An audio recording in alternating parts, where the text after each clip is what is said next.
Hi, I'm Bill Bonfanti, box office analyst for FilmGo.net. Welcome to Box Office Bang Up. This is the second weekend of the summer movie season. Last weekend, things got started off really well with Iron Man 2, grossed $128 million, launching the summer off wonderfully. Unfortunately, this weekend is going to be a bit of a downer at the box office. Iron Man 2 should have no trouble at all being #1 this weekend. We do have 3 new releases. You have the new Ridley Scott-Russell Crowe collaboration, Robin Hood. You've got Just Wright, starring Common and Queen Latifah, and Letters to Juliet, starring Vanessa Redgrave and Amanda Seyfried. Let's get right started to Iron Man 2. Iron Man 2, again, it did really well last weekend, $128 million. It was enough to be the 5th biggest opening weekend of all time. Generally, superhero movies will fall about 60% or more going into their second weekend. I do think Iron Man can hold up slightly better than that this weekend. If you look at some comparison models, The Dark Knight back in 2008, that film, was riding a great wave of critical acclaim. It wound up going down about 53% in its second weekend. Conversely, the year before that, Spider-Man 3, which also launched the summer, that was back in 2007.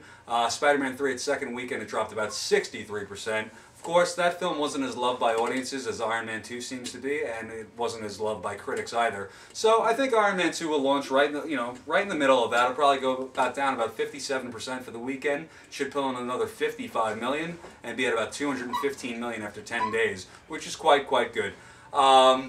Next, we got Robin Hood. Robin Hood is really...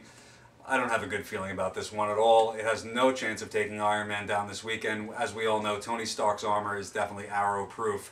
Robin Hood, okay. So in this day and age when everything's being rebooted or remade, I get that it was definitely time for a new Robin Hood movie. The last one was 20 years ago with Kevin Costner, Prince of Thieves. I don't really see that this is going to be the way to remake the character, though. Generally, when you remake something, you want to have the elements that made the character to begin with, great. I really don't see that happening this time around. If you look at the trailer, it looks very dour, it looks very sullen.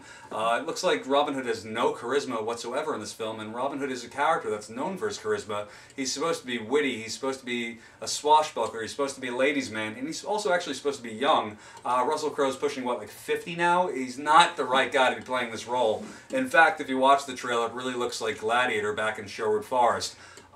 Speaking of Gladiator, that was a big hit for Russell Crowe and Ridley Scott 10 years ago. That film made about $187 million. It was very well received. But since then, both of their stars have lost their shimmer, so to speak. Russell Crowe hasn't had a hit in the last 5 years other than American Gangster, which went on to make about $130 million, but every other film he's put out has bombed. Right down to one collaboration with Ridley Scott, which was called A Good Year. That film only managed $7.5 million at the box office, which clearly is not very good. So I don't really have that much faith in Robin Hood. The reviews haven't been that great, and normally in the summer movie season, reviews really don't matter that much. People will go to the movies one way or another, but based on the target audience for this film, we're talking about men 30 years and older, those people do pay attention to what critics say, and if the critics aren't loving it, they're not going to take a chance. I think this movie could make about $32 million this weekend and may establish some decent legs in the coming weeks, but nothing spectacular. It's a mid-size hit at best. In fact, it's really probably a bomb because I believe the film cost $150 million to make. You factor in overseas and DVD sales and all that kind of stuff moving in the future, it'll make some money, but it's really not going to be a big hit at all. I don't have any faith. In fact, I'm not going to even go as far to say it could make as little as $25 million this weekend. I'm sticking with 32, but it could go lower than that. The other new releases for this weekend are going to serve as sort of smart counter-programming to all the testosterone-laced films that are out there right now. The last couple of weeks, you've had Nightmare on Elm Street, Iron Man 2. This weekend, you got Robin Hood. So the multiplexes are filled with movies for men, not so much for women. So this weekend, you got Letters to Juliet. That stars Amanda Seyfried and Vanessa Redgrave.